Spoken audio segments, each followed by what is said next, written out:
What is a man? A man is his heart. A lying, cheating heart means a lying, cheating man. A loving, merciful heart means a loving, merciful man. A living heart means a living man. A dead heart means a dead man. Regardless to man's title, regardless to man's wealth, rank, or position, if the heart is not great, then he cannot be great. You know, normally when y'all see me and y'all see this bonnet, you already know what it is. You already know what it is because it's probably going to be a story time. And this story time is it's a bad story, but it's not one of those bad stories. It's a learning experience. That's what this is. We're going to call this a learning experience because the situation that went on with this was, of course, the narcissist. You already know. And because my brain is so clogged with other stuff, it's like flooded with other stuff. It should be running out my nose at this point. At this second, it should be running out of my nose. But nevertheless, this is the story that's going to go on. So at the end of the day, what we're going to do is we're going to talk. We're going to talk, and I'm going to tell y'all this story because, see, my narcissist, he had gotten so bad at a point that he had gotten so bad by the point that he was wrecking my life. He had started putting his hands on me. But before I go any further, before I pull this story all the way out, before I wreck y'all nerves like my nerves is wrecked right now at 8-something, at 8:20 in the morning, listen to me. This is what happened. Hi, my name is Monica, and welcome back to this channel. Like, comment, and subscribe, and share this video. Share this video, girl, because, see, listen, at this point in time, the stuff is coming out because it's coming out. It's just time. Okay, so my narcissist had got to the point that if I got my nails done, he had something to say. If I kept my house clean, he had something to say. If I did my hair, he had something to say. But at the end of the day, it was tax time. We're going to talk about tax season. We're going to talk about taxes because it was because of my taxes that this story went on. Now, keep in mind, tax season starts like at the end of December to early, April? Nevertheless, because it was me and my son, we look forward to tax season because my baby knew. Because it was just me and my son, I would get like maybe about 4 bands. I would get like 4 bands, maybe $4,500 is what I would get. But that was $4,500 that I could move us forward. I could buy everything that my baby wanted, video games or whatever the case may be, shoes and stuff like this. But I will always buy a supply of hair and stuff like this so I keep my hair done because by me working in the nursing field, you got to stay clean and crisp. You got to stay clean and crisp. But this is what we look forward to this because we was poor. But at the end of the day, I wasn't like that. By me being with the narcissist, I thought, oh, okay, you know, everybody is, you know what I'm saying, do whatever they want to do. So I'm going to surprise him. I'm going to give him a band.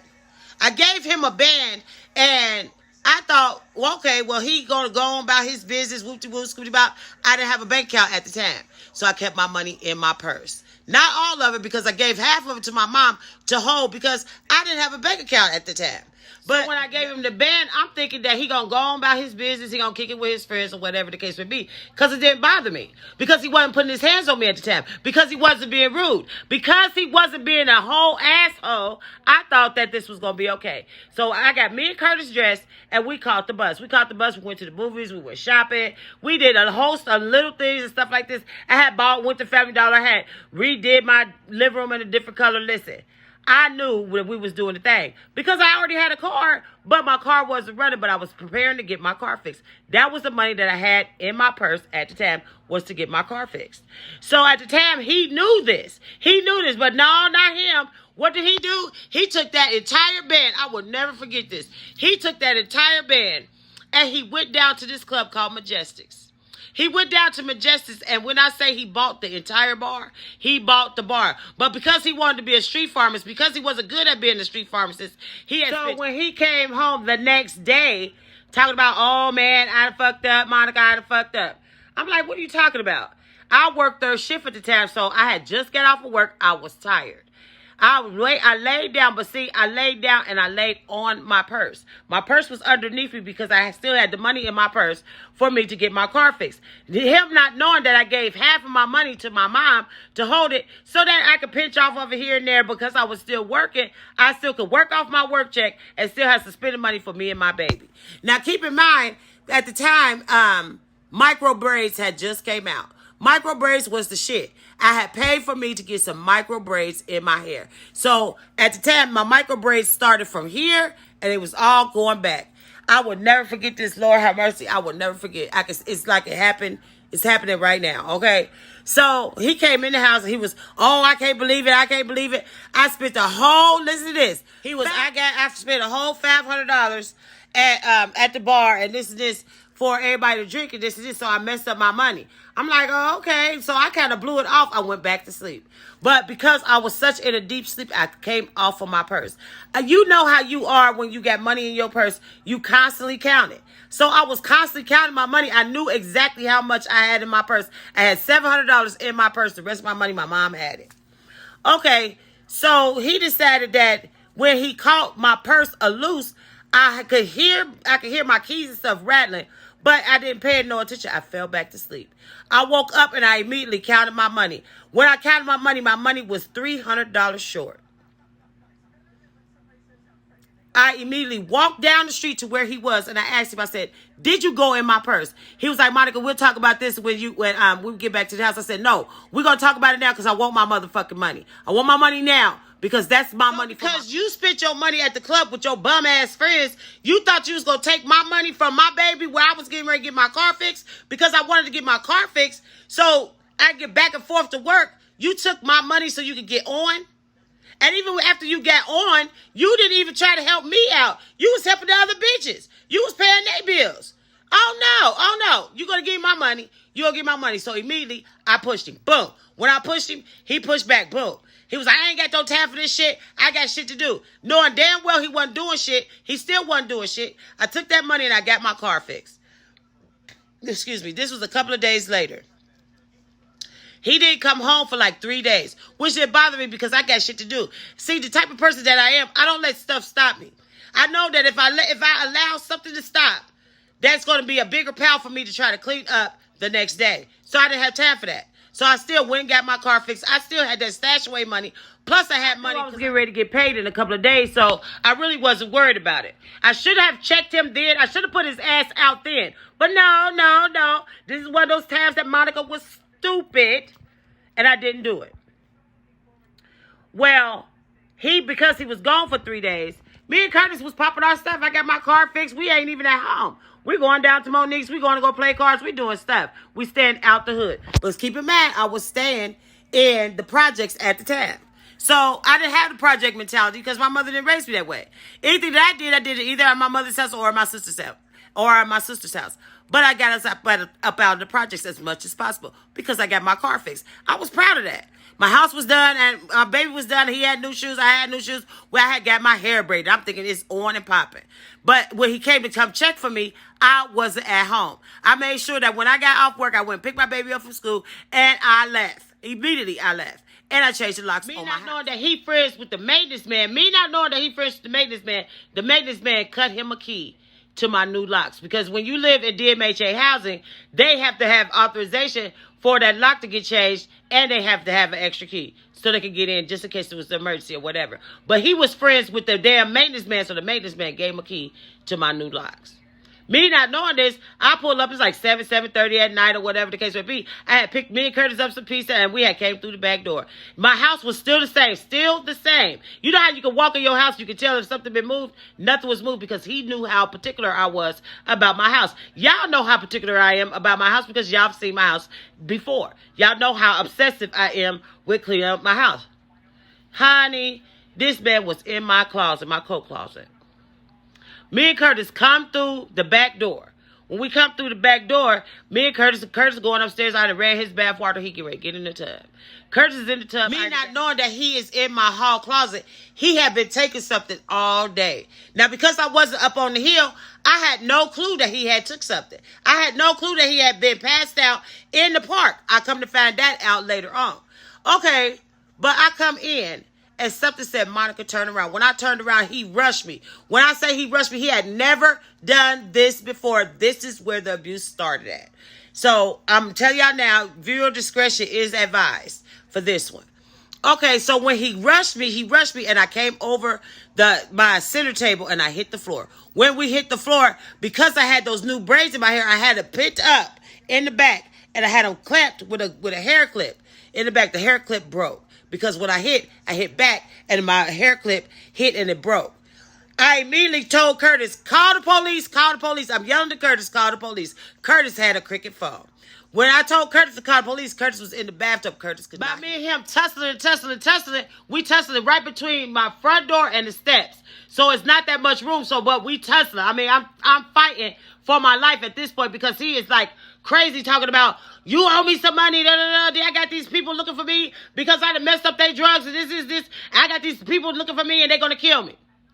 Me not knowing what the fuck he done, I don't have nothing to do with that. I'm like, I don't have any money on me. What the fuck are you talking about? I said, I gave you some money and then you stole money from me. So what are you talking about?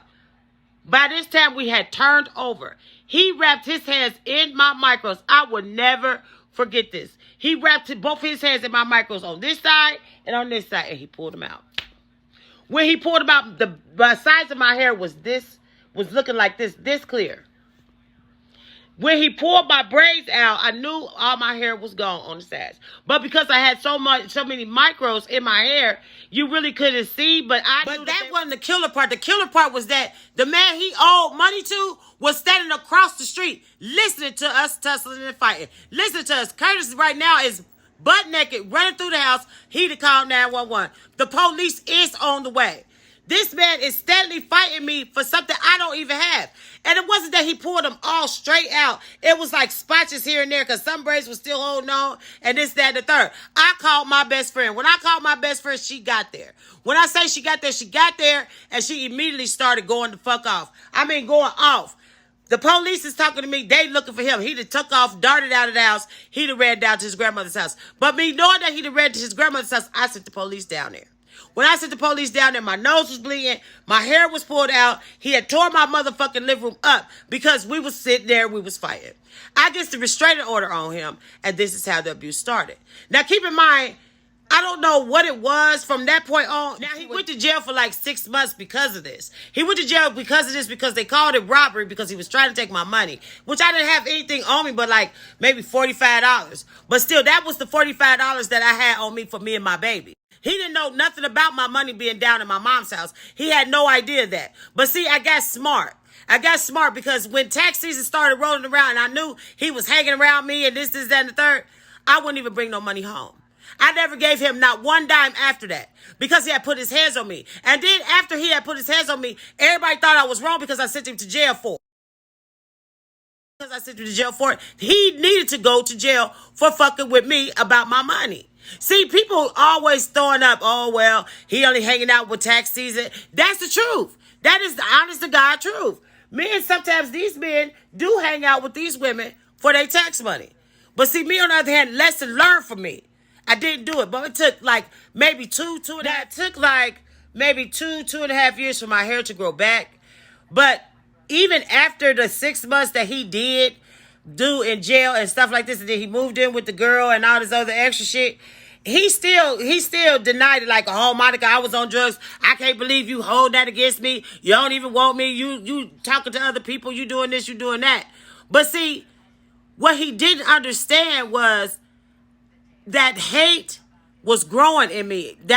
Where it wasn't that I disliked him. I actually hated this man. I hated him to even touch me. I hated him to even talk to me. I hated for him to even breathe the same air that I breathed. Because at the end of the day, humiliation is a lot. People don't talk about being humiliated because I think they're embarrassed about it. But see, I'm not. I'm not embarrassed about it because, see, I use y'all as my therapy. I tell y'all that all the time. But because I don't know what brought me to tell this particular story today, was because I had saw this meme or something like this about this. They always make memes about tax season. But see, some of us use tax money as a way to jump forward. I have always been like that. If I got any type of tax money, whatever it is that I wanted at that time, whatever it is that I needed, whatever it is that keep me out of my pocket to have to buy extra shit, I always move myself forward.